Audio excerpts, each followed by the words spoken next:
सबको जय श्री कृष्ण। जय श्री कृष्ण। जय सिया राम। जय श्री राम। जय श्रीमन नारायण। जय श्रीमन्नारायण। जय जय श्री राधे। जय जय श्री राम। आज की कथा में हम लोग प्रवेश करें। कल हम लोगों ने श्रवण किया कि श्री ठाकुर जी धीरे धीरे बड़े भये और ब्रजमंडल में खूब ऊधम करन लगे।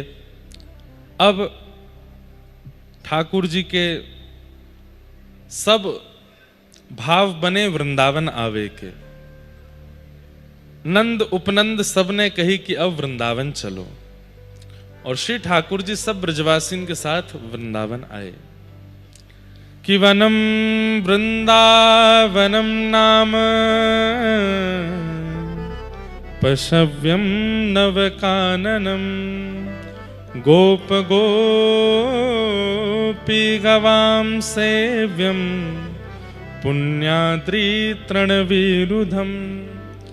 ठाकुर जी वृंदावन पधारे और वृंदावन में आकर के ठाकुर जी इतने प्रसन्न हैं। वृंदावनम संप्रविश्य सर्वकाल सुखावहम। ठाकुर जी जितने मदमस्त, जितने आनंद में, जितनी प्रसन्नता में वृंदावन में रहते हैं, इतने प्रसन्न ठाकुर जी और दुनिया में कहीं नहीं रहते। सबसे ज्यादा प्रसन्नता ठाकुर जी को यहां बसवे में आती है, यहां रहने में आती है। बसवो वृंदावन को नीको। ठाकुर जी को बहुत प्रिय लगता है वृंदावन। क्यों? किशोरी जी के कर कमलों से रचना हुई है वृंदावन की, इसलिए श्री ठाकुर जी को वृंदावन अति प्रिय है। वृंदावन आकर के श्री ठाकुर जी श्याम सुंदर विराजमान हो गए और यहां पर अपनी मधुर लीलाएं करने लगे। अघासुर नामक एक दैत्य का वध किया, जो कि नाग के रूप में आया था। इतना विशाल मुख खोल करके मार्ग पर बैठा था कि ब्रजवासिन को लगी जे कोई गुफा है। सब रेवा के भीतर चले गए। वो बोले, लाला बड़ी गुदगुदी गुफा मिली है, तू आजा भीतर। ठाकुर जी बोले, अरे गुफा ना है, मुंह देखन दो, कहा है। अंदर आकर के ठाकुर जी ने देखा तो ब्रजवासियों ने अपने गौचारण के समय जो झोला टांग के चलते, वो उस नाग के ऐसे खुंटी जैसे दांत उन पर टांग दिए। ठाकुर जी बोले, अरे भैया ये तो कुछ और लग रहा है मुंह को। मधुमंगल तन सुखा मन सुखा, तो जोर जोर से कूदे, उसकी जीव थी। ठाकुर जी ने जैसे ही मुख में प्रवेश किया, अघासुर बस यही देख रहा था कि ये भीतर आवे तो मैं मुख बंद करूं। इतना विशाल नाग बन के आया। जैसे ही ठाकुर जी भीतर गए, उसने मुख बंद किया। भगवान ने दौड़ करके कंठ में प्रवेश करके अपने शरीर को फुला करके उसको बीच से विदीर्ण कर दिया और सब ग्वाल बालों की रक्षा की। परंतु ग्वाल बाल सब मूर्छित हो गए थे, क्योंकि उस नाग ने पेट से विष उगला था। भगवान ने अपने सब ग्वाल बाल और सब गैया बछिया बछियान को देखा और सबको कृपा भरी दृष्टि से देख करके ठाकुर जी ने पुनः जीवित कर दिया। और उसके बाद ठाकुर जी ने मधुर छाक लीला की है कि विभ्रद वेणुम जठर पटयो श्रांग वेत्रे च कच्छे वामे पाणे मृषण कवलम तत्फलम नांगुलीषु तिष्ठन् मध्ये स्वपर सुहृदो हासयन् निर्मभिस्मे स्वर्गे लोके मिषति विभुजे यज्ञ भुक बाल केली। बंधुओं, बहुत ध्यान से सुनिएगा सब लोग। जिस प्रकार ठाकुर जी का श्रृंगार ठाकुर जी को प्रिय है, ठाकुर जी के साथ सज्जे खूब सुंदर सजाओ, अच्छा लगता है। जैसे अभी हमारे गिरधर लाल जी संध्या में विराजमान होते हैं तो पीछे सफेद पिछवाई पर खेल होता है, वो खेल किया जाता है। तो वहां पे अलग अलग रचनाएं बनाई जाती हैं गुलाल से। पहले उस पर केसर जल छिड़का जाता है, फिर उस पर रचना बनाई जाती है और उस रचना में ठाकुर जी आके विराजमान हो जाते हैं और फिर उनकी पूजा वंदना आरती की जाती है। ठाकुर जी देख के बड़े सिहाते हैं। तो ये खेल के भाव कई हैं। उसमें एक भाव यह है कि जब लाला छोटे थे तो छोटे लाला को मैया बाहर ना जान दे होरी खेल में, और ठाकुर जी मचलते, मैं जाऊंगो मैं जाऊंगो मैं जाऊंगो। तो श्री यशोदा मैया लाला के सामने खेल करती हैं और खेल करके रचना बनाती हैं और रचना करके लाला उन्हीं खेल के जो खिलौने जो मैया ने बनाए उनके संग ही खेलते हैं। तो बाहर जाके लाला की नाक में, कान में, आंख में गुलाल नहीं चलो जाए, ये भाव भी है। अन्य सखियों के भाव भी हैं। तो ये सब भाव से खेल होता है, ठाकुर जी को प्रिय लगता है।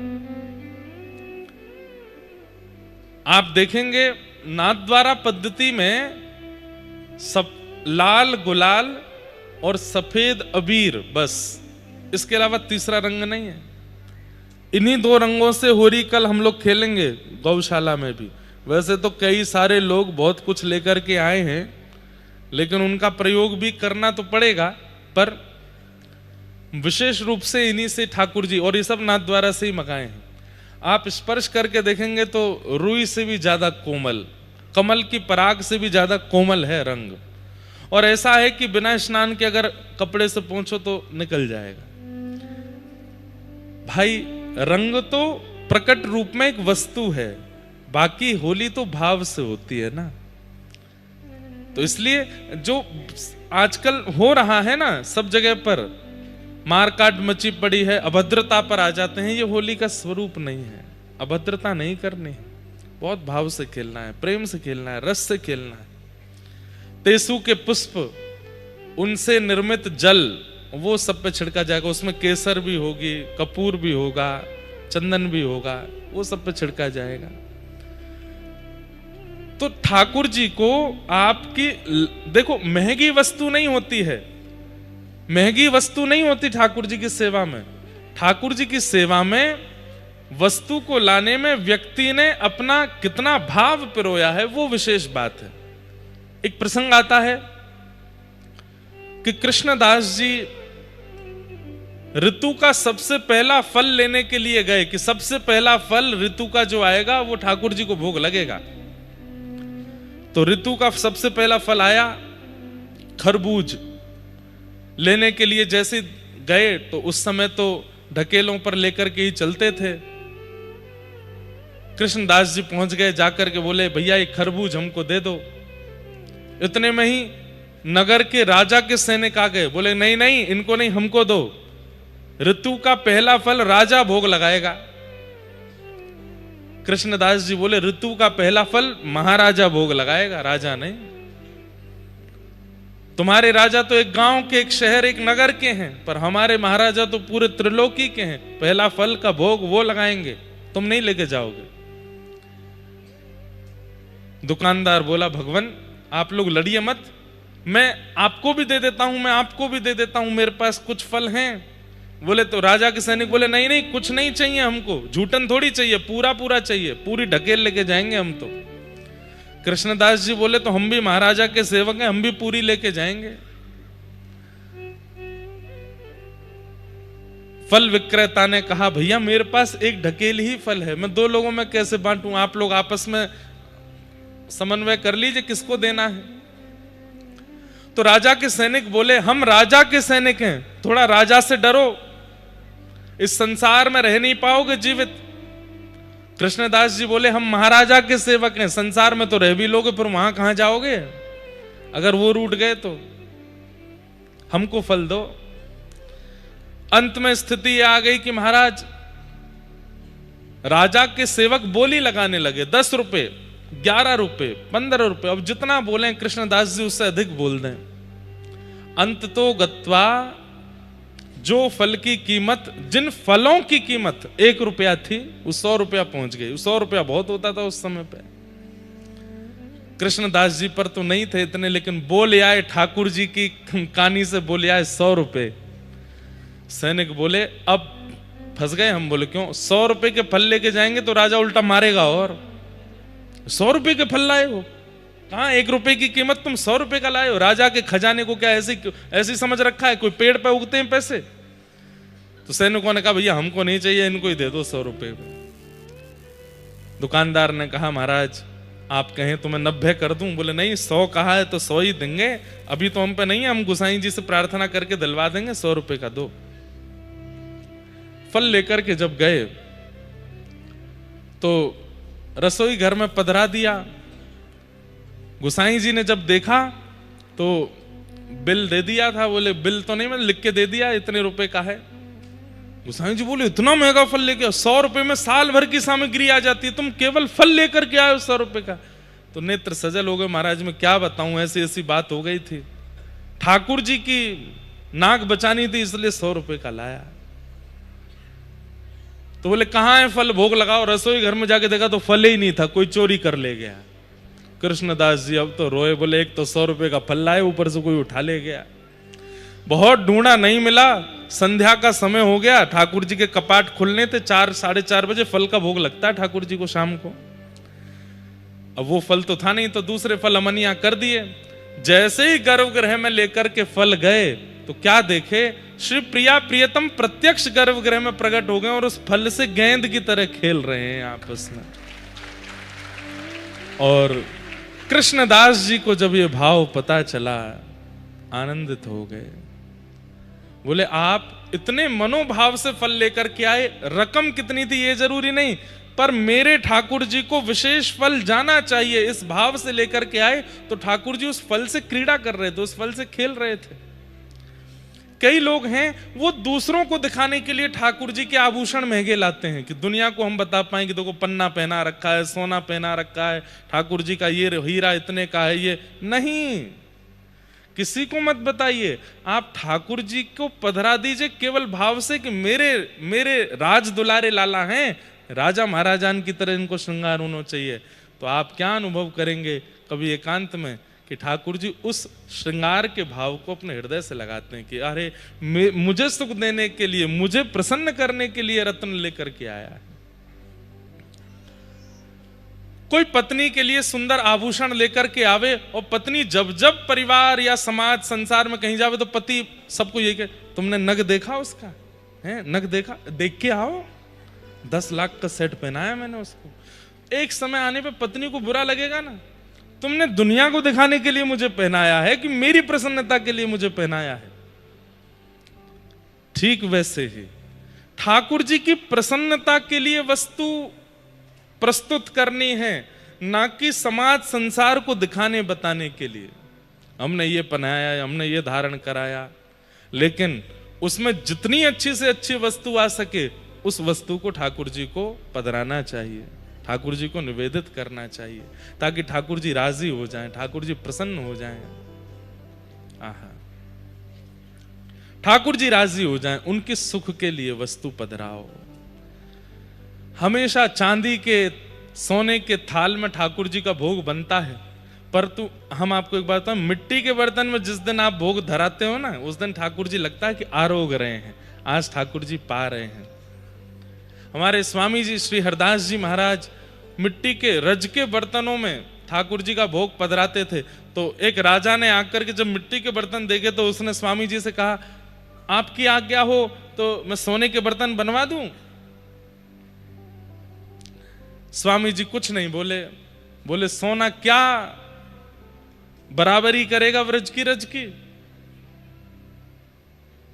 थोड़ी देर बाद जब भोग प्रसादी हो गई तो बोले तो एक काम करो, रसोई घर में जाके बर्तन गिन लो और जितने बर्तन है बनवा दो, उतने बड़े उतने सब बनवा देना। राजा जैसे ही रसोई घर में गया, ठाकुर जी की प्रसादी के बाद धुले हुए उन वस्तुओं को जब जाकर के देखा तो सारे जो मिट्टी के बर्तन थे, रज के बर्तन थे, सब में नग, सब में मणियां, सब में माणिक, ना जाने विविध विविध प्रकार के आभूषण लगे हुए हैं, वे सब चमक रहे हैं। राजा देख करके आश्चर्यचकित हो गया कि अभी तो ये रज के थे, ये अचानक से इतने रत्नों के कैसे हो गए। ठाकुर जी के शरणागति के भाव से स्वामी श्री हरदास जी महाराज कहे, भाई रत्न अपनी चमक, रत्न अपनी खूबसूरती संसार को लुभाने में प्रकट करता है, पर ठाकुर जी के सन्मुख जाके तो रत्न भी मैं रत्न हूं ये भुला करके रज बन जाता है कि कहीं मेरे रत्न स्वभाव पर कोई आकृष्ट ना हो जाए। अब मान लीजिए गिरधर लाल जी के सामने बहुत बड़ा एक सुंदर परात रख दी जाए, उसमें हरे रंग का एक नग लगा दिया जाए, आप लाल जी को कम देखोगे, नग को ज्यादा देखोगे, उस परात को ज्यादा देखोगे। बोले कि स्वामी जी ने कहा कि ठाकुर जी के सन्मुख पधराए हुए पात्रों में नगों ने विचार किया कि कहीं ठाकुर जी के दर्शन में विक्षेप ना हो जाए, इसलिए स्वयं रज के रूप में प्रकट हो गए। वास्तव में तो वे हैं तो व्रज की रज ही, और व्रज की रज देखने में रज सी लगती है तो वो रत्नों से भी ज्यादा बहुमूल्य। तो मूल्यवान वस्तु देनी है ठाकुर जी की सेवा में, इसका प्रयास करो, पर संसार देखे इसलिए नहीं। अब आपको बता देते हैं बात। श्रीनाथ जी में, नाथ द्वार में जो श्रीनाथ जी वस्त्र आभूषण धारण करते हैं, वस्त्र धारण करते हैं, आभूषण नहीं, आभूषण तो बात की बात है, जो वस्त्र पहनते हैं उस वस्त्र पर जो गोटे लगते हैं वो गोटे भी सोने चांदी के होते हैं। जो श्रीनाथ जी पटका धारण करते हैं जो भुजा के इधर से यहां जाता है ऊपर की ओर और इधर से यहां नीचे, उसमें भी स्वर्ण होता है, उसमें भी चांदी होती है, परंतु यह अभी बताने का विषय नहीं है। और कोई सेवक हो चाहे ना हो, यजमान हो चाहे ना हो, कोई सेवादार हो चाहे ना हो, कोई दक्षिणा दे के बनवाए चाहे ना बनवाए, ठाकुर जी सोने और चांदी का ही धारण करते हैं। क्यों? राज दुलारे लाला हैं, हल्की पतली वस्तु थोड़ी पहनेंगे, यशोदा के हृदय के लाला हैं, खूब चकाचक पहनेंगे, इस भाव से। तो वस्तु प्रस्तुत करनी है ठाकुर जी की सन्निधि में, पर वस्तु मूल्यवान कितनी है इसका ध्यान ना करके भाव में कितनी है इसका विचार करना है। भाव में कितनी है, पर भाव में कितनी है इसका मतलब यह भी नहीं है कि ठाकुर जी को कुछ भी धरा दो। उसमें भाव में यह भी तो विचार किया जाता है।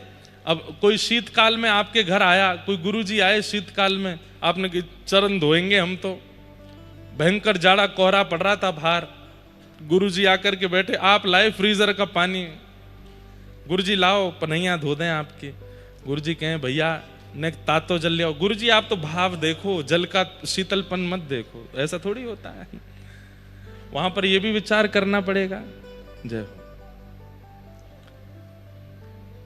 श्यामा प्यारी कुंज बिहारी, जय जय श्री हरिदास दुलार।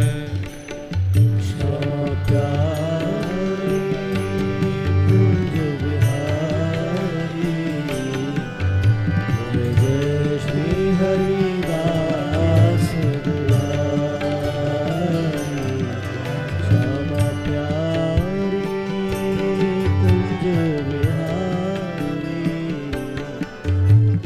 जय जय श्री हरिदास दुलार। श्यामा। बड़ी कृपा पूज्य महाराज जी आज हम सबके मध्य पधारे, और होड़ भई है प्रिया प्रियतम में, लेकिन जो हमेशा ही होवे वही होरी में भी भयो, जीती वृषभानु किशोरी हैं। जीतनो तो श्री लाडली जी कोई होवे, और महाराज जी के पक्ष से आए हैं तो फिर तो नंद नंदन वारे चुप ही बैठे तो ठीक है, हम तो लाल जी वारे हैं, परंतु असलियत तो यही है कि श्री प्रिया जी के कारण ही कभी कभी ठाकुर जी जीत जामे, नहीं तो श्री राधा मुख चंद्र चकोर, जय जय देव है। जयदेव महाप्रभु कह रहे हैं, अभिनव जलधार सुंदर द्रत मंदर, श्री राधा मुख चंद्र चकोर, जय जय। श्री जी की कृपा से ही श्री ठाकुर जी गिरिराज उठा रहे हैं, श्री जी की कृपा से ही अब महाराज जी को जान हो, नहीं तो सबरे भाव श्री जी के ही आ रहे हैं। वो नाग पे भी नृत्य कर रहे हैं ना महाराज जी, तो वो भी श्री प्रिया जी के द्वारा जो नृत्य सिखायो गयो है। और वहां जयदेव महाप्रभु कह रहे हैं, कालिय विषधर गंजन जन रंजन ए, तुम्हारा रंजन किसका कर रहे हैं? कहते हैं कि श्री सब ब्रजवासी यशोदा मैया तो व्याकुल हो गए विरह से, सब रोने लगे कि लाला तू काली देह में काय को कूद गो। वहां रंजन किसका हो रहा है? तो बोले 4 दिन पहले प्रिया जी ने ठाकुर जी को नवीन नृत्य सिखायो, और श्री प्रिया जी बोली अब हमको करके दिखाओ दोबारा। तो ठाकुर जी बोले मंच मिलन दो तब करूंगा। तो आज कालिया नाग देखते ही ठाकुर जी ने कही बढ़िया गुदगुदो मंच है, यही पे करके दिखाऊंगा। और श्री प्रिया जी दूर खड़े है करके ताल दे रही हैं और श्री ठाकुर जी तांडव नृत्य कर रहे हैं। अरे देखो तो श्री कृष्ण लीला में कहीं भी ऐसी कोई लीला है ही नहीं जो श्री प्रिया जी की कृपा से नहीं है रही है। सब कृपा, सब क्रिया, सब श्री प्रिया जी की प्रसन्नता के लिए ही ठाकुर जी कर रहे हैं और उन्हीं की कृपा से ही कर रहे हैं। या हमारे माई श्यामा जू को राज, हमारे माई श्यामा जू को राज। ऐसे पूज्य महाराज जी, आपने आज होली में ब्याह है ठाकुर जी को। अभी कथा विश्राम के बाद में ठाकुर जी को निकुंज में होरी में ब्याहुला होएगो। हमारे राधा वल्लभ जी परंपरा में अभी हम गए 2 दिन पहले पूज्य हमारे प्रेम गली वाले महाराज जी के पास, तो वे बोले श्री राधा वल्लभ जी के 2 सरकारी ब्याह हैं, एक होरी में होवे और एक दीपावली के पास होवे। बोले कोई कराए चाहे नहीं कराए, यजमान हो चाहे नहीं हो, ठाकुर जी ब्याहुला होएगो ही होएगो। तो आज यहाँ पे भी हमारे गिरधर लाल जी को सरकारी ब्याह है। आज ठाकुर जी सहरा में होरी खेलेंगे, होरी खेलते खेलते सखियां सहरा बांध देंगी और फिर यहाँ ब्याहुला रंग में ब्याह होएगो। ऐसे हमारे पूज्य महाराज जी पधारे, बड़ी कृपा, आपको आशीष। और आप तो महाराज जी बस एक ही स्नेह देते जाओ कि श्री प्रिया प्रियतम में ऐसो ही मन लगो रहे। ये गुलाल ऐसे नहीं डालनो पड़े, सदा नेत्रन में ही वो लाल है जाएं जो आप कह रहे, बस यही भाव है। श्यामा प्यारी कुंज बिहारी, जय जय श्री हरिदास दुलार। श्यामा प्यारी कुंज बिहारी, जय श्री हरिदास दुलार। करताल बजाओ। श्यामा प्यारी कुंज बिहारी, जय जय श्री हरिदास दुलारी। श्यामा प्यारी कुंज बिहारी, जय जय श्री हरिदास दुलारी। ओ श्यामा प्यारी कुंज बिहारी, जय जय श्री हरिदास दुलारी। ओ श्यामा प्यारी कुंज बिहारी, जय जय श्री हरिदास दुलारी। ओ श्यामा प्यारी कुंज बिहारी, जय जय श्री हरिदास दुलारी।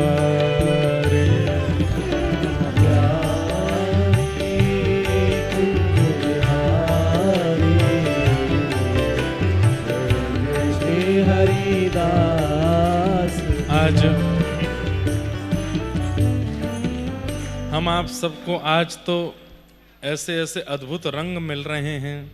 पूज्य सुदामा कुटी वाले महाराज जी आए, गोरीलाल कुंज वाले पूज्य महाराज जी पधारे और अभी अभी हम सब पर कृपा करके जिस व्यासपीठ की परंपरा का आप लोग रसस्वादन कर रहे हैं, ऐसी व्यासपीठ पर हमें उंगली पकड़ के बैठाने वाले, तन के पिता, मन के और आत्मा के गुरु, ऐसे हमारे सदगुरुदेव भगवान पूज्य पिताजी महाराज आप पधारे हैं।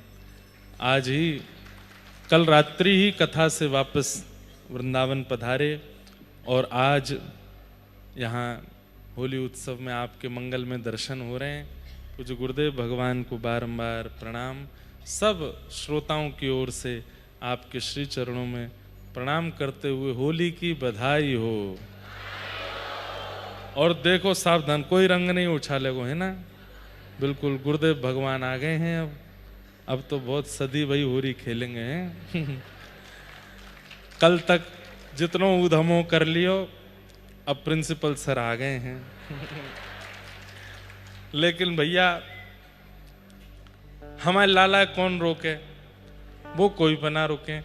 तो देखें आज वो तो आएंगे, तो न का तो होएगा, थोड़ा बहुत होएगा, बातें ज्यादा नहीं होगा। हाँ, आप लोग नाक वाक बंद कर लेना जब नैकाद रंग हुए, तो बाकी सब आनंद है। विभ्रद वेणुम जठर पटयो श्रांग वेत्रे च कच्छे वामे पाणौ मृषण कवलम तत्फलम लांगुलीषु तिष्ठन् मध्ये स्वपरश्वहिदो हासयन् निर्मभिस्वे स्वर्गे लोके मिशति विभुजे यज्ञ भुक्बाल केली। ठाकुर जी अपने सब ग्वाल बालों के साथ में मंगल वन भोज कर रहे हैं। अनेक बार मैंने इस भाव का वर्णन किया है, परंतु वर्णन सुनकर के अगर आप अपने घर के लाला के संग ये लीला नहीं करते हो तो फिर कहीं ना कहीं चूक रहे हो। ठाकुर जी को चांदी के थाल में पवाओ, ठाकुर जी को सोने के थाल में पवाओ, पर कभी कभी ठाकुर जी को ऐसे पवाओ जैसे यहां वर्णन है। जैसे एक ही रोटी इतनी बड़ी बनाओ, रोटला जैसो बनाओ, कच्ची नहीं हो, खूब सुंदर हो। जहाँ पे नहीं बनानी आवे वो प्रयास भी ना करे, पतो चली ठाकुर जी के पेट में दर्द है वो नहीं। प्रेम सो हाथ की रोटी बनाओ और वही रोटी के ऊपर ही नेक सो साग, नेक सीसी चटनी, नेक सो दही, नेक सीसी मिर्चा, मिर्च भी ऐसी हो जो ज्यादा तीखी नहीं हो, और गुड़ पधरा दो। और ये ऐसा आप तब कर सकें जैसे सावन को महीना आवेगो, नेक थोड़ी हरियाली सी बढ़ जाएगी। कभी अपने ठाकुर जी को ऐसे स्थान पे, घर के ऐसे स्थान पे विराजमान करो जहां से बाहर बदरिया दिख रहे हो, खूब सुंदर हरियाली दिख रही हो, फिर ठाकुर जी को ऐसी छाक कराओ, ठाकुर जी को बहुत सुख मिले। वन भोज करने में ठाकुर जी को बहुत सुख मिलता है। विविध विविध सामग्रियां अपने कुछ मित्र मंडली जैसी हैं, किसी को कहो तुम कढ़ी बना लाओ, किसी को कहो तुम ये साग बना लाओ, और सब मिट्टी के बर्तनों में ही लाओ और ठाकुर जी के सामने जाकर के सब बैठ जाओ। प्रेम से खूब सुंदर सुंदर पद सुनाओ, रसिया सुनाओ, ठाकुर जी को हंसाओ। हमने एक बार दंडवती परिक्रमा लगाई गिरिराज जी की, तो सामान्य रूप से गिरिराज जी की दंडवती करने में लोगों को ज्यादा से ज्यादा सप्ताह लगता है और बहुत ज्यादा तो 12 दिन लगते हैं, 10-12 दिन। पर हमको गिरिराज जी की परिक्रमा करने में 6 महीना लगे, दंडवती परिक्रमा। उसके पीछे कारण ये था कि 10 दिन एक बार दिए, फिर कथा करने चले गए और बहुत सारी कथाएं करके फिर आए। फिर इन्हीं दिनों में, होली के दिनों में, एकादशी के दिन ही मेरी परिक्रमा पूरी हुई थी। तो एक बाबा थे, 3 परिक्रमा रोज करते, परिक्रमा बाबा। वो हमको पिछली परिक्रमा में मिले, जब पहले शुरू करी तो बड़े प्रसन्न हुए। वाह भैया, देखो कैसो ब्रजवासी, अरे ये दंडवती करवे की तो हम लोगों ने जरूरत है जो बाहर से आए, आप तो ब्रजवासी, आप काहे को दंडवती कर रहे हो। मैंने बाबा बस ऐसे सुख है, रोज मिलते थे। अच्छा, हम दंडवती सुबह शाम करते थे, सुबह 5 बजे से 7:30-8 बजे तक और शाम को 5 बजे से 7:30-8 बजे तक, बीच में तान दुपट्टा सोते थे। तो गिरिराज जी में ही रहते थे। तो बाबा बड़े प्रसन्न होते, भावुक हो जाते, बोले छोटो सो ब्रजवासी लाला ऐसी दंडवती देरो है, मुझे तो देख के बड़ो हृदय भर आवे। मैंने की बाबा सब कृपा है। अब 10 दिन बाद हम अंतर्ध्यान हो गए, तो बाबा को लगी परिक्रमा हो गई पूरी। कथा वथा करके जब हम आए, 6 महीना बाद दोबारा दंडवती करी, सो बाबा ने फिर देखे। अब तो वो रोवे सो रोवे मुंह पकड़ के। मैंने की क्या कहा भयो बाबा, ऐसे कहीं को रहे हो। बंगाली बाबा थे, बोले हमने ऐसे भक्त नहीं देखे, हमने ऐसे भक्त। मैंने क्या हो गया, 6 महीना में दूसरी दंडवती कर रहे हो। मैंने की बाबा दूसरी नहीं, पहली चल रही है अभी। तो फिर बाबा बोले फिर भी तुम जैसो नहीं देखो, 6 महीना में कौन लगावे, अरे 10, 12, 15 दिन में हो जाती है। मैंने अरे बाबा 2 कारण हैं, एक कारण तो कथाएं आ गई बीच में तो करने चले गए थे, दूसरा कारण मैंने कि दुनिया के लोग कामनाओं के लिए दंडवती करते होंगे। पूज्य गुरुदेव भगवान बैठे हैं, वो दंडवती भी गुरुदेव के कानी से करी थी, आपको करनी थी। हमने कि आप विराजो, आपकी जगह हम करे आते हैं। तो पूज्य पिताजी की दंडवती करके आए थे। तो पिताजी का भाव था कि हमको करनी है। हमने कहा आप कहाँ जाओगे, हम हैं अभी बालक हैं, इतनी कथाएं हैं नहीं, अभी हम कर आते हैं। तो पिताजी की दंडवती करके आए थे। तो अब वो दंडवती हमारे जीवन की बड़ी अच्छी स्मृति है। पिताजी की दंडवती करके आए, इसलिए उस दंडवती के बीच में ही गिरधरलाल जी आ गए।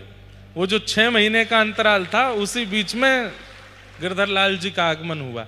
तो हमने बाबा से कही, मैंने बाबा पहली बात तो कथा थी, वहां चले गए। दूसरी बात, दुनिया के लोग कामनाओं के लिए दंडवती करते होंगे, परिक्रमा करते हो, तो उन्हें जल्दी रहे कि हम पूरी करें ताकि हमारी कामना पूरी हो। हमारे मन में कोई कामना नहीं। हम तो जब थक जाएं, हार जाएं, तो गिरिराज जी की तरफ मुख करके बैठ जाएं, ना कोई भजन ना कोई कीर्तन, बढ़िया बढ़िया चुटकुल्ला गा करके, और गिरिराज बाबा को हंसा में कि गिरिराज बाबा पूरे दिन आप बैठे रहो, कोई दूध चढ़ावे, कोई 56 भोग चढ़ावे, लेकिन आपको हंसावे कौन है? कोई ना हंसावे। तो हम सबरे सखा मिलकर के रोज गिरिराज बाबा को हंसायो करते, और एक छोटी सी ढप ले लेते, वह ढप को बजाते, खूब उछल उछल के नाचते। वो दिन आज भी इतने याद आते हैं उस समय का। गिरिराज बाबा को इतना, मतलब हमें तो विश्वास हो गया था गिरिराज जी बहुत सुखी हैं। तो मैंने कि बाबा, घर में आए हुए मेहमान ते जब मन लग जाए ना, तो हम रोज यूं कहें आज मत जाओ, आज भी मत जाओ, अगले दिन फिर कहें कल चले जाना, फिर परसों कहें फिर कल चले जाना। मैंने कि बाबा, जिनकी दंडवती जल्दी पूरी हो जाए, गिरिराज बाबा यूं कहें जल्दी जा, जल्दी कर कर आके निकल। और मेरी 6 महीना तो चल रही है, रोज गिरिराज बाबा रोक रहे, अरे तू रुक जा, कहाँ जाएगा, यहीं डट जा, यहीं बैठ जा। तो बाबा भावुक हो गए, बोले ब्रजवासी बंधु हो, बात बनानो तो कोई आपसे सीखे। मैंने कि बाबा बात बनानो, मैं लाल जी की यही तो गुण है जो ब्रजवासी में आयो है। तो ठाकुर जी को कभी कभी हंसाया भी करो। केवल उनको विष्णु सहस्त्रनाम सुना रहे हैं, गोपाल सहस्त्रनाम सुना रहे हैं, सुंदर पाठ सुना रहे हैं, दिव्य प्रबंध सुना रहे हैं, अच्छी बात है। पर कभी कभी एकांत में, वो भी सबके सामने नहीं हो, कैमरा के आगे तो बिल्कुल भी नहीं, वीडियो बना के नहीं, एकांत में ऐसे ठाकुर जी को नहीं हंसाओ। रसिक प्रीतम हित चित की बातें, श्री गिरधारी जिसु कहिए, तलहटी गोवर्धन की रहिए। हित चित्त की बातें श्री गिरधारी जी सो कहिए, तलहटी गोवर्धन की रहिए। हमारे पंडित श्री गया प्रसाद जी महाराज, वो सारी बातें ठाकुर जी से, गिरिराज बाबा से पूरे दिन बतियाते रहते, पूरे दिन बात करते रहते।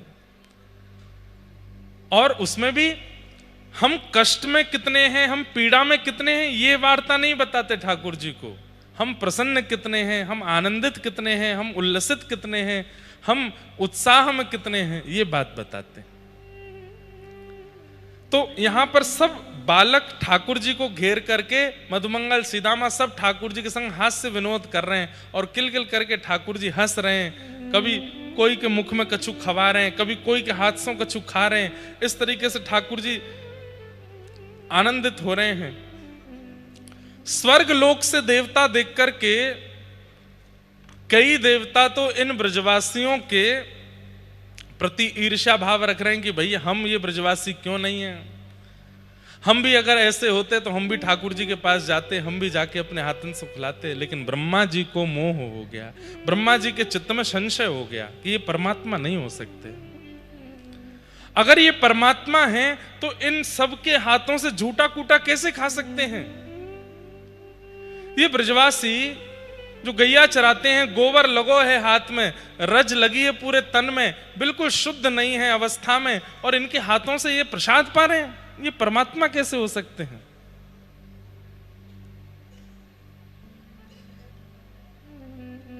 बस इसी संशय के कारण ब्रह्मा जी ने वो किया जो नहीं करना था, सब ग्वाल बालों का हरण कर लिया।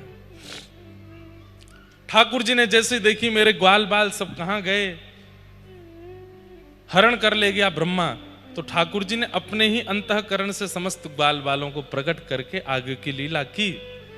1 वर्ष बाद जब ब्रह्मा जी को संशय निवृत्त हुए, देखा कि वही ग्वाल बाल जो ब्रह्मलोक में वो नीचे विचरण कर रहे हैं, तो ठाकुर जी के चरणों में आकर के स्तुति गाते हुए नौमिड्यते भ्रवपुषे टडिदंबराय गुंजावतंश परिपेच्छल सन्मुखाय वन्यस्त्रजे कवलवेत्र विषाण वेणु लक्ष्मश्रिये मृदुपदे पशुपांकजाय।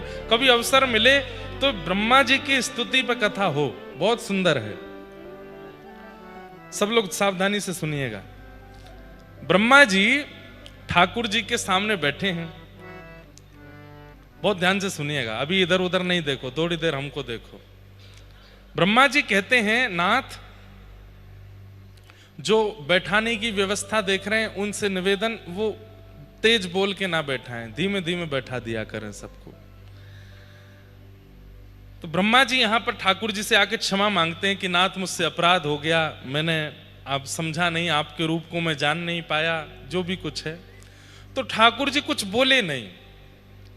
कई बार ऐसा होता है कि जैसे माताजी रूठ गई, पिताजी नाराज हैं, पत्नी रूठ गई या पति नाराज है या बच्चे रूठ गए, कोई भी अपना संबंधी अगर रुष्ट हो जाता है तो हम उसको जब मनाते हैं तो वो बात नहीं करता, लेकिन हम तभी विषयांतर कर देते हैं। विषयांतर कैसे करते हैं? पहले तो मना रहे थे, अरे ठीक है ऐसा हो गया, गलती हो गई पिताजी माताजी, अब नहीं करेंगे, वो नहीं बोलते कुछ भी, तभी हमने कुछ पूछ लिया विषयांतर करके। अच्छा आपको दिल्ली जाना था, वो कब जा रहे हो आप? तो कई बार विषयांतर करने पर, प्रश्न करने पर न बोलने वाला व्यक्ति बोल पड़ता है, कल जाएंगे सुबह। अब जब इतना ही बोल रहे हो तो पूरी बात कर लो, ऐसा होता है ना। तो ब्रह्मा जी बहुत देर तक बोलते रहे ठाकुर जी से, तो ठाकुर जी कुछ नहीं बोले। इतने में ही ब्रह्मा जी ने विषयांतर करके एक प्रश्न कर लिया। खूब देर मनाते रहे, आपके चरण कमल ऐसे हैं, आप तो ऐसे हो, आप तो ऐसे हो। ठाकुर जी मुंह फुलाए बैठे हैं, कुछ नहीं बोले। इतने में ब्रह्मा जी बोले, उच्छेपणम गर्भगतस्य पादयोः किम कल्पते मातुरदोक्ष जागसे कस्मिन् स्तनास्तव्य पदर्श भूषितम तवास्ति कुक्षे कियदप्यनंततः। ब्रह्मा जी ने क्या पूछा? बोले नाथ एक बात बताइए, क्या गर्भ में जब बालक होता है, मां के गर्भ में जब बालक होता है और गर्भ का बालक जब गर्भ के अंदर थोड़ा बड़ा हो जाता है, अपने हाथ पैर चलाने लगता है, उससे मां को जो उदर में पीड़ा होती है, क्या उस पीड़ा से मां को कष्ट होता है? तो ठाकुर जी जो मुंह फुलाए बैठे थे, नेक ऐसे करके देखे ब्रह्मा जी की ओर। तो ठाकुर जी बोल पड़े, पीड़ा तो होती है लेकिन मां को प्रसन्नता भी होती है कि चलो गर्भ का बालक कुछ गतिविधि तो कर रहा है, गर्भ का बालक हाथ पैर तो चला रहा है, इसलिए वो मां पीड़ा में होती है लेकिन उस बालक पर क्रोधित नहीं होती। ब्रह्मा जी ने तुरंत पकड़े ठाकुर जी और बोले, नाथ ये संपूर्ण ब्रह्मांड आपके उदर में है, इसका मतलब इस ब्रह्मांड का प्रत्येक जीव आपके गर्भ का बालक है, उसी नाते से मैं ब्रह्मा भी आपके गर्भ का बालक हूं। यदि मैंने थोड़ा सा ऊधम कर दिया तो आप मुझसे नाराज क्यों हो गए? नाथ जब गर्भ के बालक की गतिविधि पर मां नाराज नहीं होती तो आप मुझसे नाराज क्यों हो गए? ठाकुर जी और नाराज हो गए वो तो रूठ गए। हम जानते हैं तुम चतुर्मुख वाले हो ना, इसीलिए तुम चतुरानन हो, तुम चतुर शिरोमणि हो, ये चतुराई मेरे सामने मत करो, तुमने बहुत क्रोधित किया हमको। उसके बाद फिर से ब्रह्मा जी ने फिर स्तुति गाई, मान जाइए ठाकुर जी, नहीं माने। तब ब्रह्मा जी ने फिर से विषयांतर कर दिया, और अब की बार तो ऐसा विषयांतर किया कि ठाकुर जी ने उत्तर ही नहीं दिया। अब की बार क्या बोले? बोले नाथ एक संशय मेरे मन में, आप मुझसे बात मत करिए, पर एक संशय मेरे मन में, उसका समाधान करिए। बहुत दिन बाद ये विषय में बोल पा रहा हूं, पिताजी बैठे इसलिए बोल रहा हूं, नहीं तो जल्दी जल्दी में निकल जाते हैं। तो क्या प्रश्न किया ब्रह्मा जी ने? शेतो विश्वफलात् फलम त्वदर्परम कुत्र पयन् मुयन्ति स्वदेशादिव पूतनापि सकुला त्वामेव देवा पिता। ब्रह्मा जी क्या कह रहे हैं ठाकुर जी से? हे नाथ, हम सब देवताओं ने एक दृश्य देखा था। बोले क्या? पूतना अपने पयोधर में विष लगा करके आई थी और आपको जैसे ही उसने अपना पयोधर पान कराया तो अहो वकीयम स्तनकाल कूटम जिघांक्षयापा यदप्य साध्वी लेभे गतिम धा त्रुचिताम ततोन्यम कंबा दयालुम शरणम ब्रजेम। इधर देखो, इधर देखो, यहां देखो, ध्यान से सुनो क्या कह रहे हैं ब्रह्मा जी। बोले पयोधर पान कराने वाली पूतना को आपने तुरंत वो गति प्रदान की जो यशोदा मैया को मिलनी चाहिए थी, जो भगवान की मां के लिए स्थिति थी वैकुंठ में, वो आपने पूतना को प्रदान कर दी। ठाकुर जी बोले हाँ, तो इसमें क्या पूछ रहे हो? तो ब्रह्मा जी पूछने लगे, बोले नाथ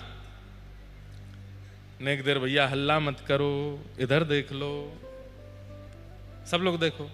ब्रह्मा जी क्या पूछ रहे हैं? आपने पयोधर पान कराने वाली पूतना को यशोदा मैया की गति प्रदान कर दी, तो नाथ मैं ये पूछना चाहता हूं, इतने दिन मैंने ग्वाल बाल बछड़ा बछियाओं का हरण कर लिया था, तो आप ही बछड़ा बन गए थे, बछिया बन गए थे, ग्वाल बाल बन गए थे। अब इतने रूपों में आपने कितनी गोपी और कितनी गैयान के पयोधर पान किए हैं, अब इनको कौन सी गति दोगे? क्योंकि वैकुंठ में भगवत मातृ गति तो एक ही है और उसमें पहले ही पूतना बैठी है, ऊपर से अभी देव की मैया भी वहीं विराजने वाली है, फिर यशोदा मैया भी हैं, और अभी इस लीला में तो आपने इतनी सारी गोपी, क्योंकि सबके बालक आप बन गए, और इतने सारे बछड़ा बछिया तो सब गैयाओं के बालक भी आप बन गए, इतने पयोधर आपने पान किए, अब इन सबको कौन सी गति दोगे? ठाकुर जी ने तिरछी नजर से देखा और बिना उत्तर दिए वहां से चले गए। कोई इसका प्रत्युत्तर नहीं दिया, परंतु ये एक विचारणीय बात है। इसका उत्तर ना देने पर ठाकुर जी ने मानो एक संकेत किया हो कि तुम पूछ रहे हो, परंतु मैं जानता हूं कि सब गोपियां और सब गैया जो व्रजमंडल की हैं, जिनका वत्स मैं रहा हूं पिछले 1 साल से, इन सबको मैं स्थान दे चुका हूं। कहां? वैकुंठ में नहीं, वैकुंठपति नारायण यानी कि मैं अपने हृदय में इनको स्थान दे चुका हूं। ये सब मेरे हृदय में हृदय में विराजेंगे, ये सब मेरे हृदय के स्वामी हैं। मैं भगतन को दास, भगत मेरे मुकुटमणि, मैं भगतन को दास, भगत मेरे मुकुटमणि। मैं तो भक्तों का दास हूं, और भक्त कौन है? मेरे मुकुटमणि है। अनुब्रजाम में हम नित्यम पूये ये तन्य रेणु भी। जैसे एक बचिया अपनी माँ के पीछे पीछे चलती है, उसकी रज में संती हुई, ऐसे ही मैं भी अपने भक्तों के पीछे पीछे डोलता हूं। ठाकुर जी तो इतना प्रेम करते हैं। पर ब्रह्मा जी ने खूब स्तुति गाई, लेकिन ठाकुर जी ने ब्रह्मा जी की ओर नहीं देखा। क्यों? क्योंकि ब्रह्मा ने जो किया उससे ब्रजवासी ठाकुर जी से दूर हो गए, ग्वाल बाल दूर हो गए। इसलिए भैया कभी भी याद रखिए कि ठाकुर जी आपसे ना रूठें, और ठाकुर जी को रुष्ट करने का एक ही उपाय है। ठाकुर जी एक ही कारण से रूठते हैं, बोले क्या? उनके चरणों में लगे हुए किसी परम वैष्णव भक्त को आपने अगर किसी क्रिया से ठाकुर जी से दूर कर दिया, तो ठाकुर जी नाराज हो जाएंगे। जाके संग कुमति उपजत है, पड़त भजन में भंग।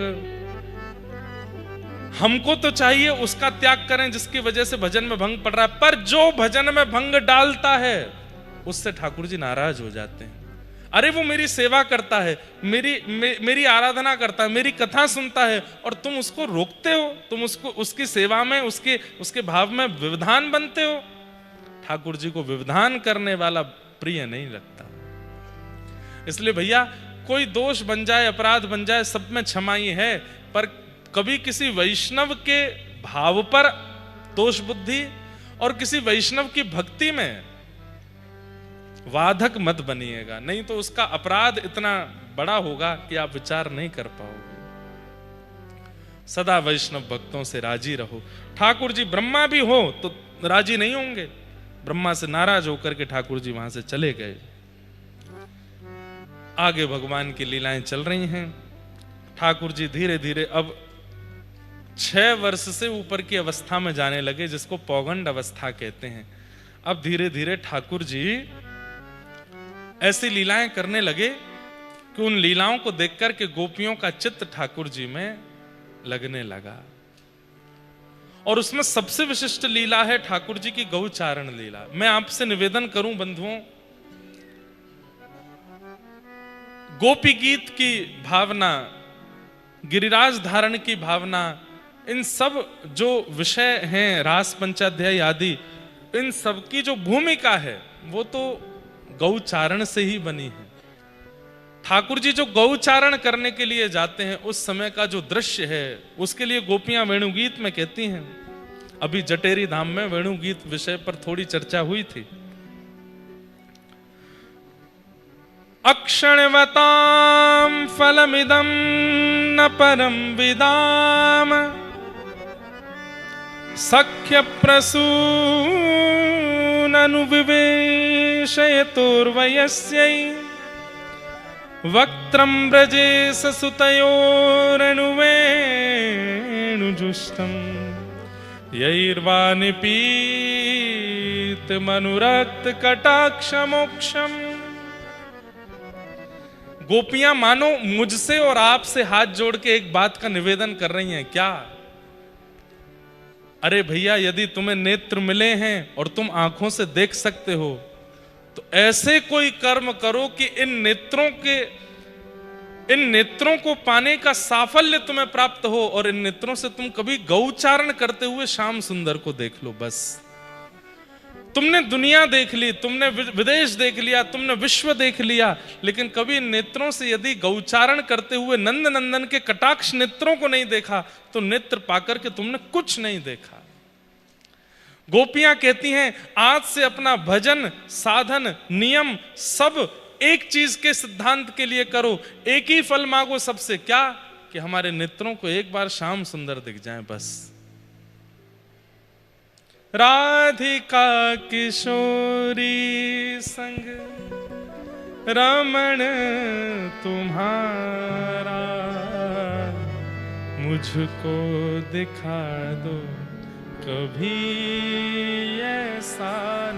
भैया देखो, आपको संतुष्टि हो रही होगी कि आपने दीक्षा ले ली, आप वृंदावन आते हो, आप होली उत्सव में आते हो, आप गिरधर लाल जी के ब्याहुला में आते हो, आप जगन्नाथपुरी आते हो, अगली साल चित्रकूट आओगे, आपको संतुष्टि हो जाती होगी।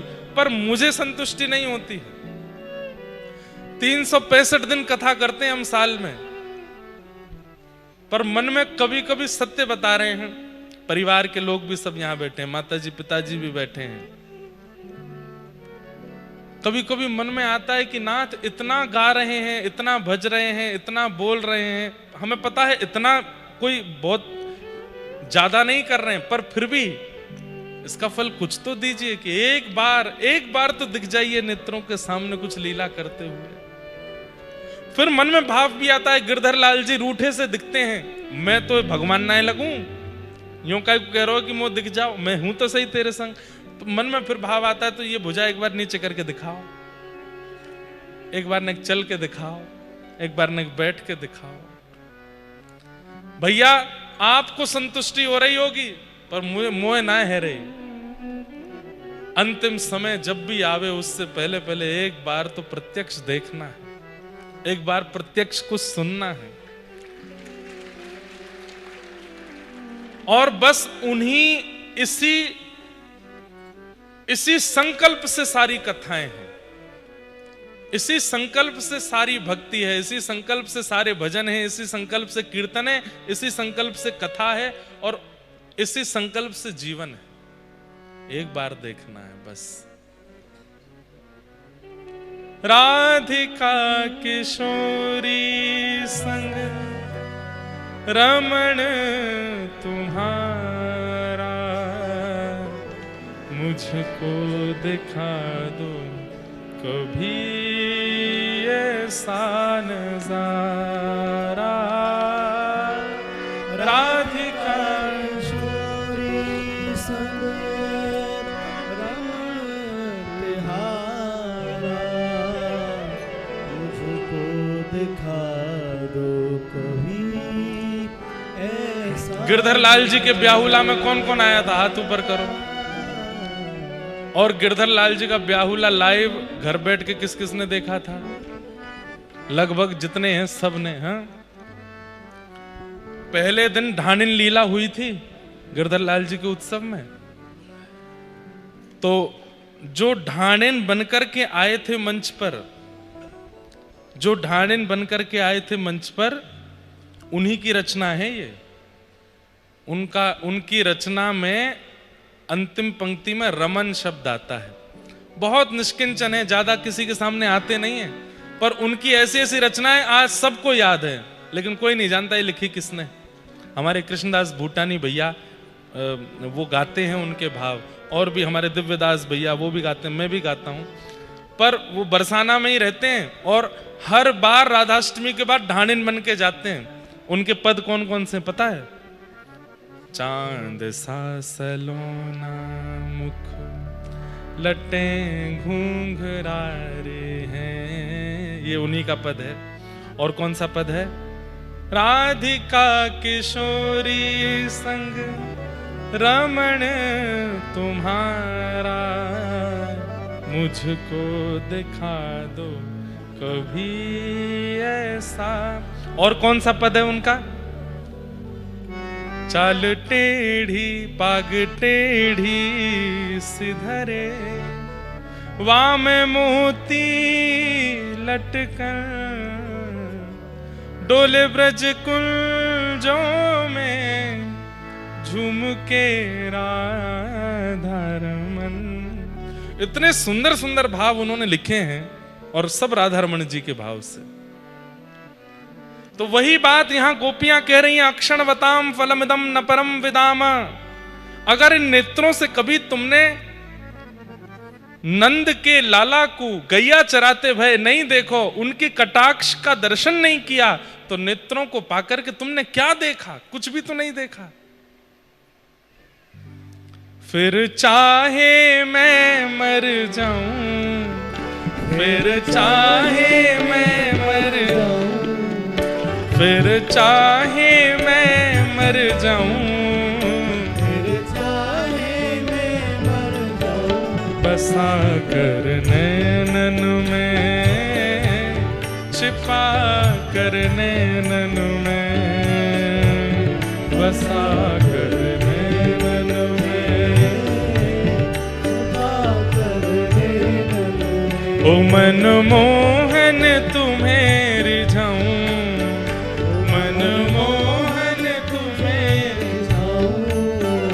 तो है नित नए लाड़ लड़ाऊं, तो है नित नए लाड़। कैसे?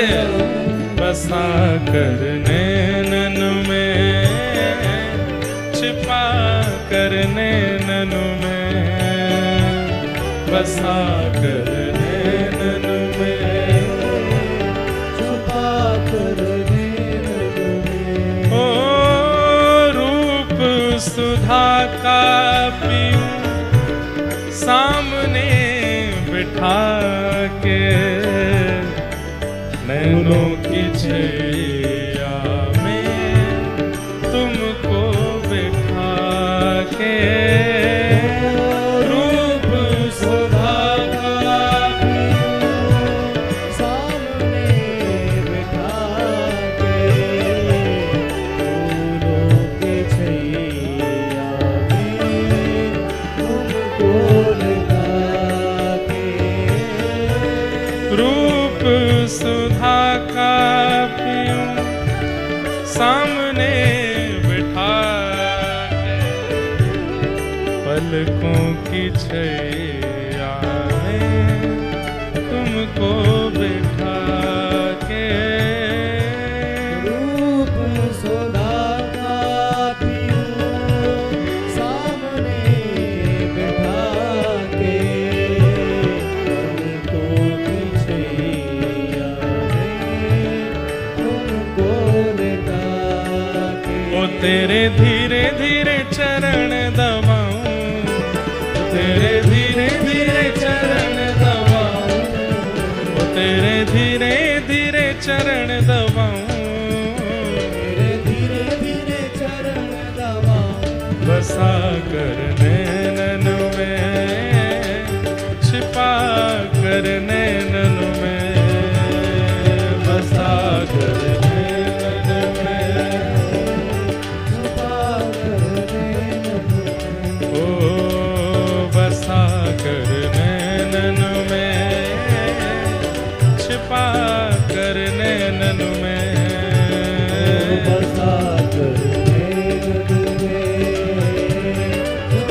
और ताल बजा के गाओ। हे मनमोहन तुझे रिझाऊं,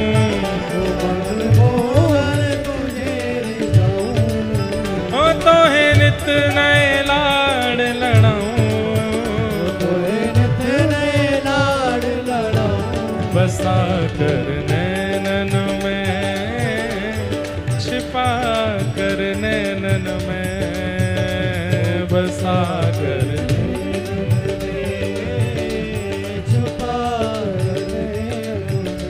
जय जय राधा रमण, जय जय राधा रमण, मेरो राधा रमण प्यारो राधा रमण, ओ जय जय राधा रमण, जय जय राधा रमण, ओ मेरो राधा रमण, जय जय राधा रमण,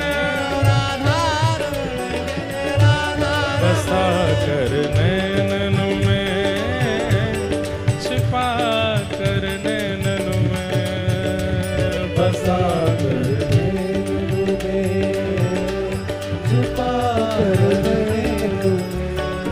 ओ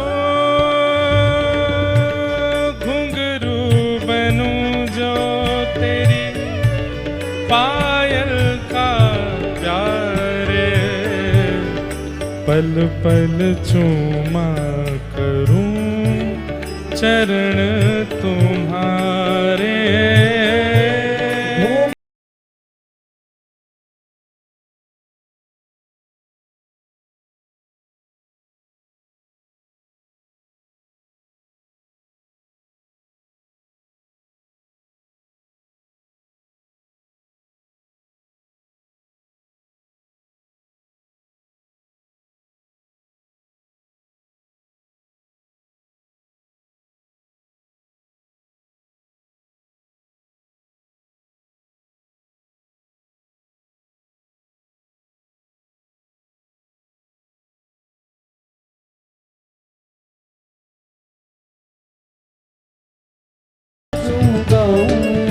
ओ तेरे संग संग नाचूं गाऊं,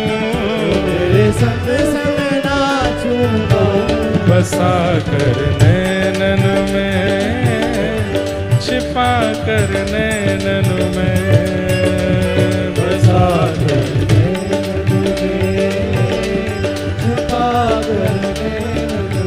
ओ बसा कर नैनन में, छिपा कर नैनन में, बसा कर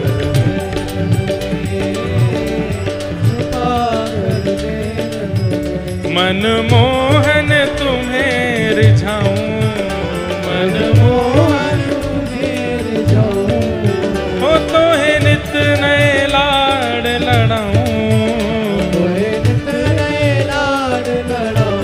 बसा कर नैनन में, छिपा कर नैनन में, बसा कर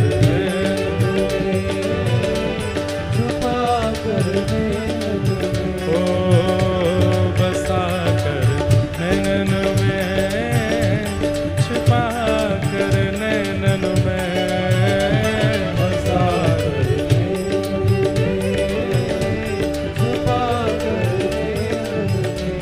जैसे यहाँ पर हमारे व्रज के भाव से गा रहे हैं, ऐसे मीराबाई भी गाती हैं। क्या थे कि वो तो सांवरा में मोर मुकुट बन जाऊं, थे कि वो तो सांवरा में मोर मुकुट बन जाऊं, थे कि वो तो सांवरा में मोर मुकुट बन जाऊं, थे कि वो तो सांवरा में मोर मुकुट बन जाऊं, हे पैरण लागे सांवरो जे, पैरण लागे सांवरो जे, मैं मस्तक से लग जाऊं रे, मैं तो हो मैं तो मस्तक से लग जाऊं रे,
मीराबाई तो कह रही हैं कि मैं एकली खड़ी, हम सब कह रहे हैं कि हम वृंदावन में अभी तक कोरे खड़े। ठाकुर जी कब रंग डारोगे अपनों? थे के वो तो सावरा में जल यमुना बन जाऊं, देखो तो सावरा में जल यमुना बन जाऊं। थे के वो तो सावरा में जल यमुना बन जाऊं, देखो तो सावरा में जल यमुना बन जाऊं। नावण लागे सावरो जे, नावण लागे नावण लागे सावरो जे। ओ मैं तो अंग अंग लग जाऊं रे, मैं तो अंग अंग लग जाऊं रे। हे मोहन हे गिरधर, हे मोहन आओ तो सही, गिरधर आओ तो सही। माधव रे मंदिर में मीराबाई एकली खड़ी। मोहन आओ तो सही, गिरधर आओ तो सही। माधव रे मंदिर में मीराबाई एकली खड़ी। मोहन आओ तो सही, गिरधर आओ तो सही। माधव रे मंदिर में मीराबाई एकली खड़ी। मोहन आओ तो सही, गिरधर आओ तो सही। माधव रे मंदिर में मीराबाई एकली खड़ी। थे के वो तो सावरा में पुष्पहार बन जाऊं, थे के वो तो सावरा में पुष्पहार बन जाऊं। थे के वो तो सावरा में पुष्पहार बन जाऊं, थे के वो तो सावरा में पुष्पहार बन जाऊं। पैरण लागे सावरो जे, पैरण लागे हाँ पैरण लागे सावरो जे।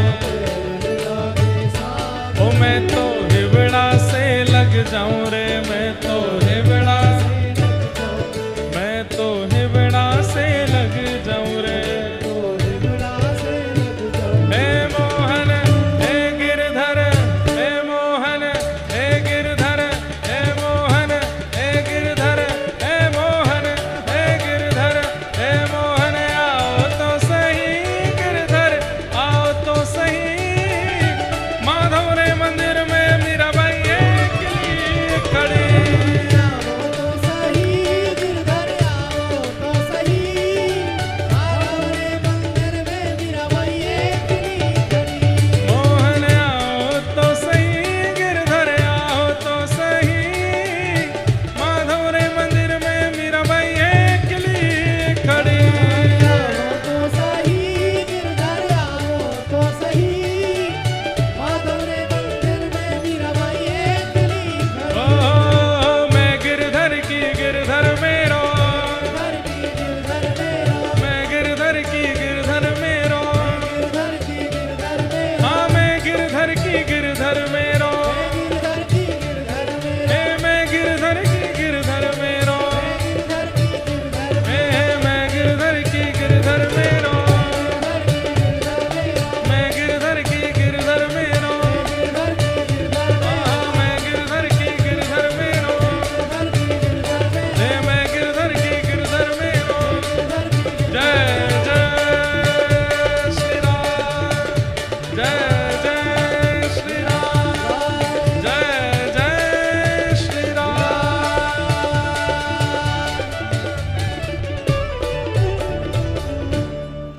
अक्षणवतां फलमिदं न परं विदाम, शक्यः प्रसूननुविवेशयतोर्वयस्यै। वक्त्रं व्रजे ससुतयोरनुवेणुजुष्टं, यैर्वा निपीतमनुरक्तकटाक्षमोक्षम्। गोपियां कह रही हैं नेत्र तो मिले पर इन नेत्रों को कभी श्याम सुंदर नहीं दिखे, तो कितना बड़ा दुर्भाग्य है आपका। आज परम सौभाग्य है, हम आप सबके मध्य में पूज्य गुरुदेव भगवान भी विराजमान हैं और हमारे भागवत के शिक्षा गुरुदेव भी विराजमान हैं। परम पूजनीय परम वंदनीय श्री शिव प्रसाद उपाध्याय गुरु जी, जिन्होंने खूब परिश्रम किया हमारे ऊपर। आप कहते हैं कि भाई आप तो ठाकुर जी के सुपुत्र हैं, आप चाहते तो हमसे ना पढ़ के भी कथा कर लेते। बात आप जैसी कहें वैसी आप कह सकते हैं, पर हमें पता है कि जितना योगदान आपका इस दास के हृदय को भागवत में बनाने में है, वो निश्चित ही अतुलनीय है, उसकी कोई तुलना नहीं कर सकता है। हमें पता है, हमारे एक सखा हैं अनुज जी, उनको पता है कि श्री गुरुदेव भगवान ने कितना प्रेम से, कितना भाव से और कितना समय दे करके अध्ययन हमको कराया है। कितने दिनों तक तो हम अपने घर में ऊपर ही रहते थे, नीचे आते ही नहीं थे उतर के, केवल गुरुदेव भगवान और हम बैठे रहते थे। आपसे मैं इतने प्रश्न करता था, यदि किसी एक दो बार हम और भी कहीं पढ़े, वहाँ दूसरा तीसरा प्रश्न किया तो हमारी पिटाई हो गई थी, लेकिन गुरुदेव भगवान से हम जो भी पूछते थे सब बताते थे। अब गुरु जी पढ़ा रहे हैं कि भाई सक्टासुर नामक दैत्य आया, छोटे से गोपाल जी ने अपने पांव लंबे किए और बैलगाड़ी पलट गई। अब मैं तब कॉन्वेंट स्कूल से ही पढ़ के निकले थे। हमने गुरुजी ऐसे कैसे हो जाएगा, 3 महीना का बालक कैसे पाद प्रहार करके, तो इस पर तो विश्वास नहीं होता। तो हमारे गुरुदेव भगवान ने बहुत सुंदर समझाया, बोले देखो भागवत जी में आगे प्रवेश तब होगा जब ये विश्वास कर लोगे कि भाई ये ठाकुर जी हैं और केवल अपने प्रेमास्पद भक्तों के लिए बाल लीला कर रहे हैं। ये सर्व समर्थवान हैं, सर्व योग्यवान हैं, परंतु केवल प्रेमियों को प्रसन्नता सुख देने के लिए ऐसी लीला कर रहे हैं। और फिर एक उदाहरण दिया, कैसे, जैसे छोटा बालक, अब पिता दफ्तर से आता है शाम को और छोटा बालक पूरे दिन प्रतीक्षा करता है पिताजी कब आएंगे, मैं उनके साथ खेलूंगा। और शाम को जब पिताजी आते हैं तो आए तो दफ्तर से हैं, दफ्तर में सब उनको सलाम करते हैं, सब उनको वंदन करते हैं, वहाँ उनकी बड़ी पहुँच है। लेकिन घर आते ही जैसे अपने बालक को देखते हैं, तुरंत अपने जो जिस रूप को में है उसको भूल करके छोटे बालक बन जाते हैं। अरे चलो आज तो बालक के साथ हम कुश्ती करेंगे, अपने बालक से कहते हैं। अब छोटा सा बालक, उसके छोटे छोटे से हाथ, और छोटे से हाथ से अपने पिता को जैसे ही गुलचा मारता है तो पिता 3 कलामंडी खाता है। अरे गिर दिया, अरे इसमें तो इतनी पावर आ गई, इतनी शक्ति आ गई। तो बच्चा और करता, हाँ मैं पावरफुल हो गया। बोले ठीक वैसे ही ठाकुर जी वैकुंठ रूपी दफ्तर में रहते हैं, वहां 33 कोटि देवता उनको सलाम करते रहते हैं, वेद वेदांत सब उनकी जय जयकार करते रहते हैं। लेकिन जैसे ही वो ब्रज रूपी, ब्रजवासी रूपी बालकों के बीच में आते हैं, अपने भक्त रूपी बालकों के बीच में आते हैं, तो सर्व समर्थवान ठाकुर जी बिल्कुल उस पिता की तरह अभिनय करते हैं जैसे वो पिता अपने बालक के सामने करता है। वहां ठाकुर जी भूख के मारे रोते भी हैं। नाम कर्मा भाई नहीं है, ठाकुर जी कह रहे हैं जल्दी कर्मा, जल्दी कर्मा, मंदिर खुलवे को समय है, इसलिए नाम पड़ गया कर्मा। अब ठाकुर जी को भूख लगती है क्या? नहीं लगती, लेकिन भक्तों के लिए भूख भी लग रही है। ठाकुर जी को प्यास लगती है क्या? नहीं, पर भक्तों के लिए प्यासे भी हैं। ठाकुर जी को माखन की बहुत ज्यादा रुचि है क्या? नहीं, पर गोपियों के चित्त को चुराना है घर में जाके, तो ये लीला कर रहे हैं। तो इसलिए इन लीलाओं को ऐसे समझना पड़ेगा, तब जाके हमारी बुद्धि में ये बात बैठी। तो ऐसे इतने उदाहरण दे दे करके, समझा करके, समय दे करके हमारे गुरुदेव ने पढ़ाया है। हमारे ऐसे गुरुदेव पधारे हैं, दोनों गुरुदेव विराजमान हैं, हमारी आत्मा के गुरुदेव, हमारे देह के गुरुदेव और हमारी बुद्धि के गुरुदेव, दोनों गुरुदेव विराज रहे हैं। आप दोनों युगल गुरुदेव के चरणों में बारंबार प्रणाम। आपकी कृपा है। आहा, खूब सुंदर वेणु गीत चल रहा है। ठाकुर जी वन में जाते हैं और वन में जाते हुए श्री ठाकुर जी के उस वेणु रव को सुनकर के व्रज की गोपियां व्रजांगनाएं सुंदर सुंदर भाव प्रकट करती। एक बहुत सुंदर भाव है। अभी जटेरी में जब कथा थी तब इसका मैं खूब 2-3 दिन तक बोलता रहा, परंतु गौचारण एक ऐसी लीला, ऐसा समय काल है इसमें ठाकुर जी मिलते ही मिलते हैं। नंद गांव में एक महाराज जी रहते थे, तो वो महाराज जी का नियम था कि वो रोज जो मधुकरी लेकर के आते थे ब्रजवासियों के यहां से, उसमें से थोड़ा सा अंश निकाल करके और बाहर पधरा देते थे। तो जो जहां उनकी कुटिया थी वहां आसपास कुछ कुकर आदि, कुत्ते आदि घूमते थे, वो लोग पा लेते थे।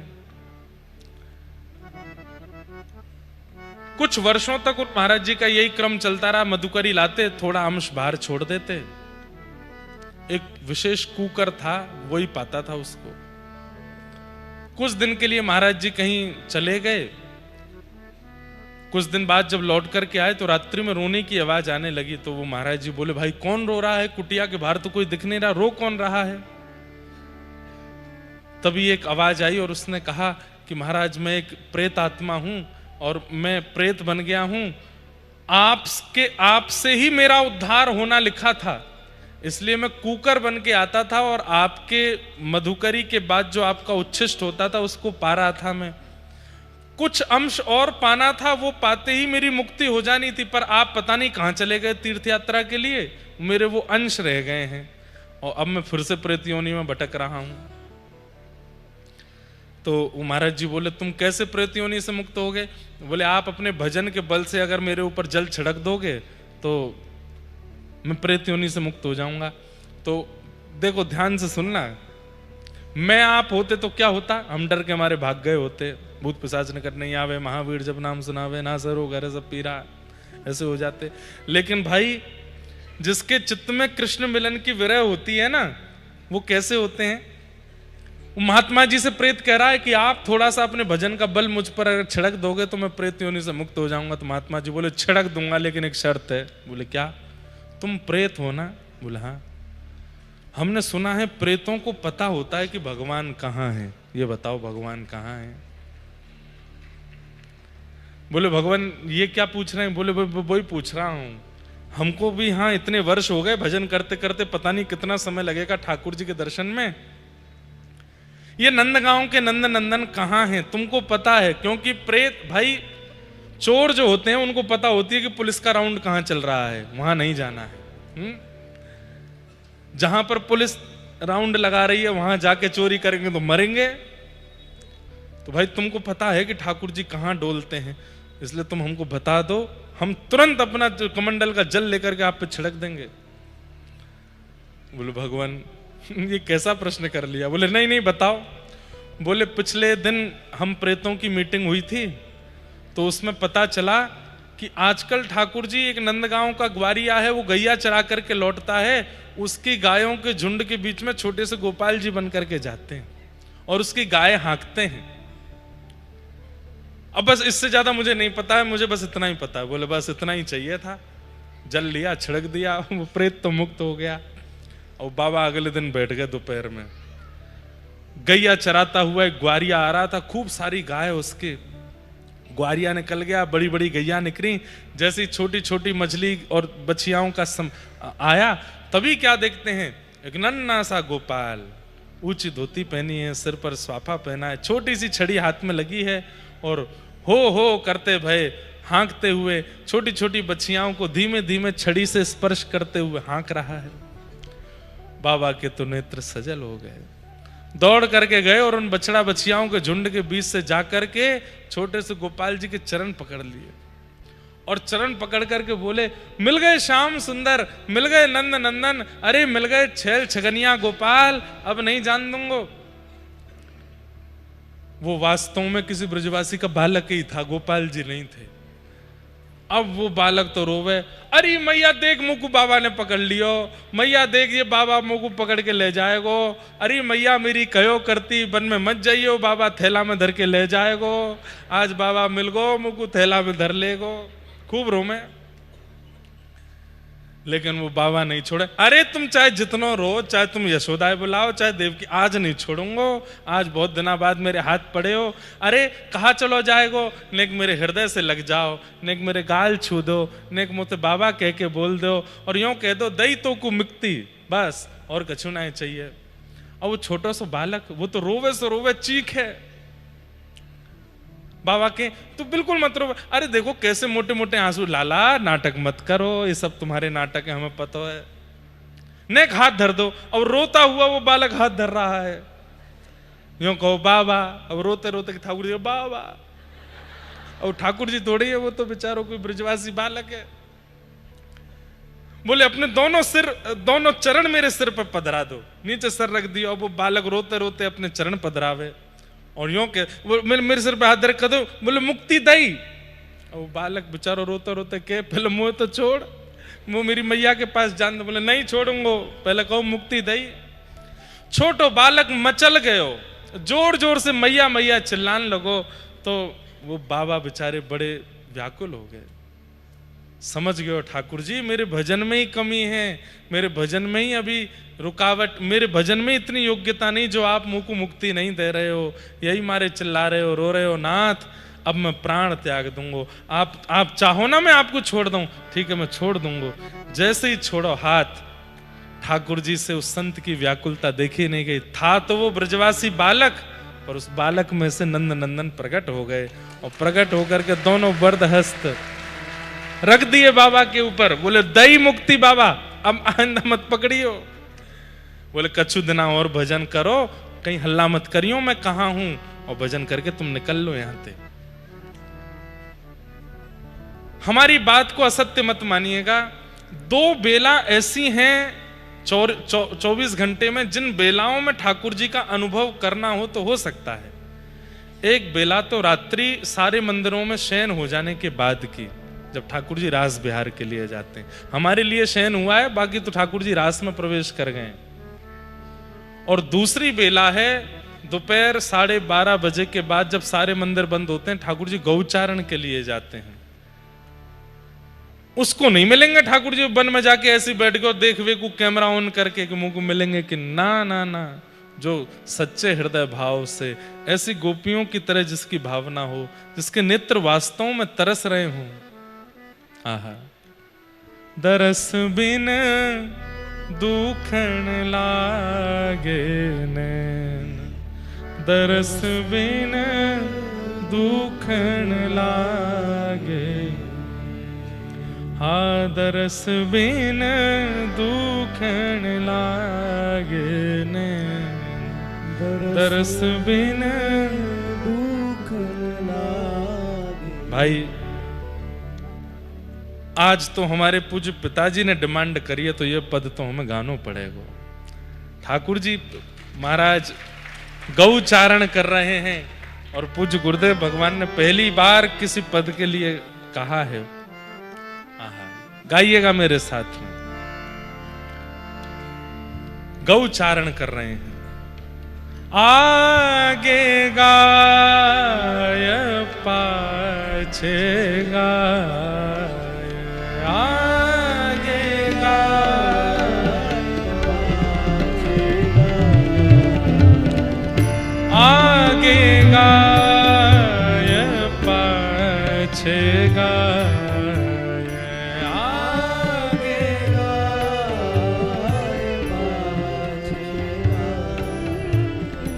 इत गाय उत गाय, इत गाय उत गाय, गोविंद को गायन में,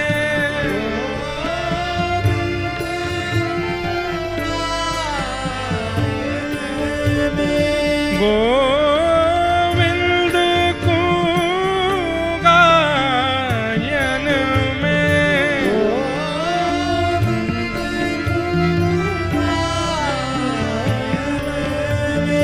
बसी वो ही भावे,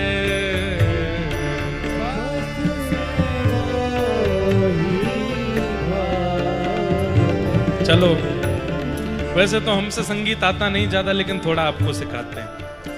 2 बार ताल देनी है और 2 बार ताल देकर 1 बार खाली छोड़ना है और गाना है। कैसे? सुनो पहले।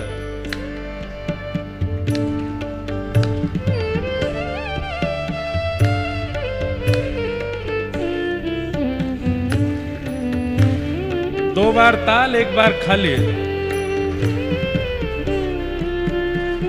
साथ में भैया ज्यादा तिरकट मत लगा, छोड़ देंगे सब रे।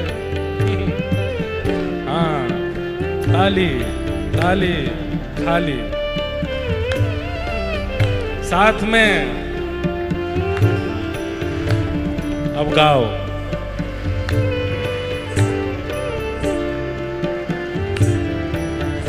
हे आगे गाय पाछे गाय, आगे गाय पाछे गाय, एत गाय उत गाय, एत गाय।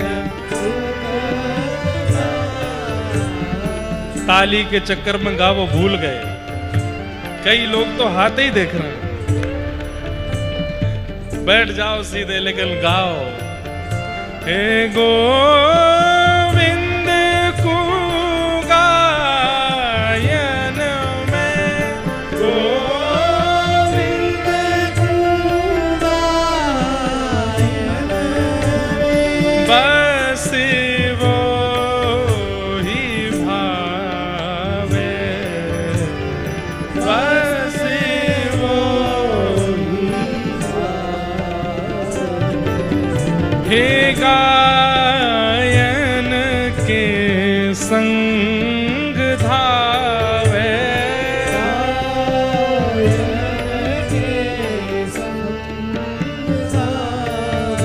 हो गायन में सचू पावे,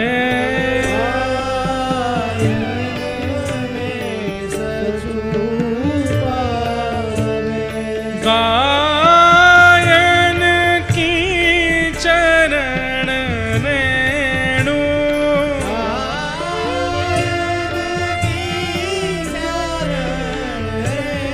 हे गायन की चरण रेणु,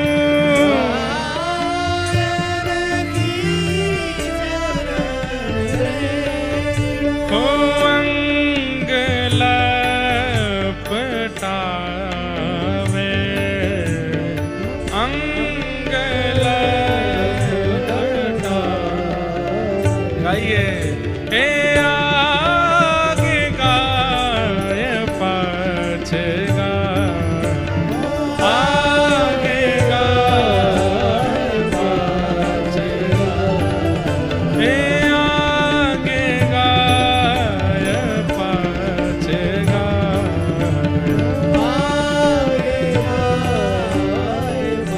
गोपालक गोपाल की जय।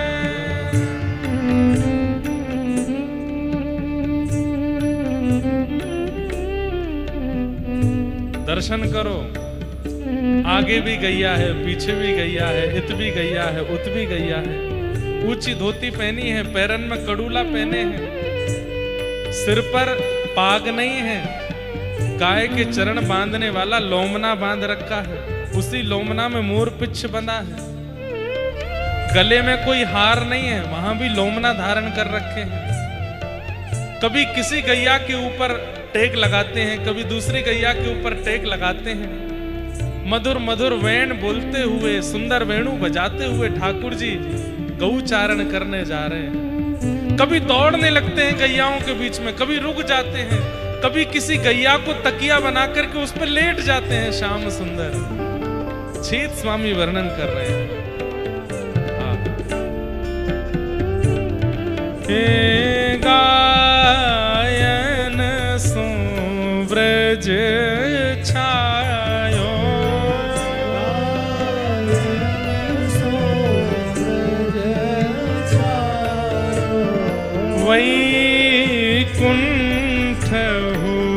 बिसरायो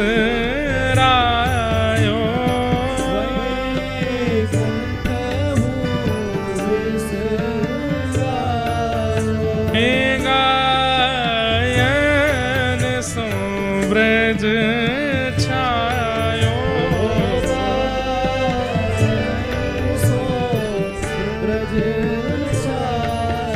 हाँ वैकुंठ हूँ बिसरायो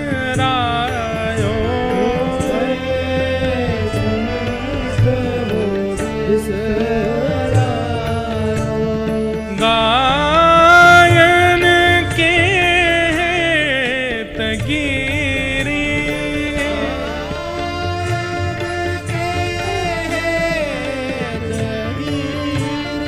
गायन के तगिरी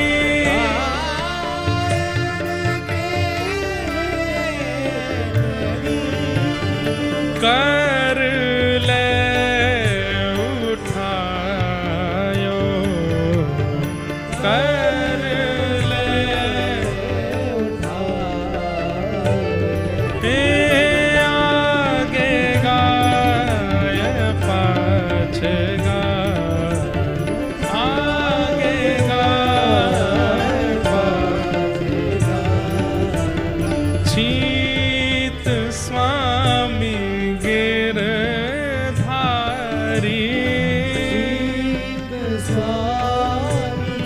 अभी शायद 2-3 दिन पहले मैंने चीत स्वामी जी का प्रसंग सुनाया था कथा में। छीतू पंडा गुसाई जी की परीक्षा लेने के लिए गए थे, लेकिन गुसाई जी के दर्शन करके चीत स्वामी हो गए और फिर ऐसे ऐसी रचनाएं गाई कि श्री गिरधर लाल प्रत्यक्ष प्रकट होकर इनके साथ लीलाएं करते थे।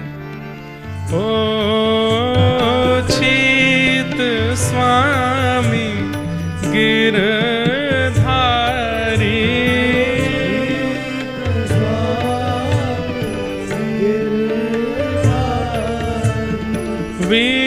विठलेश वपुधारी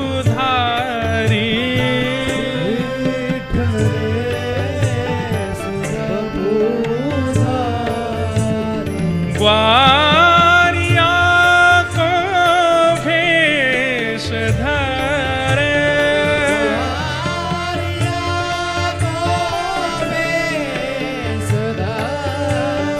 ग्वारिया को भेष धरे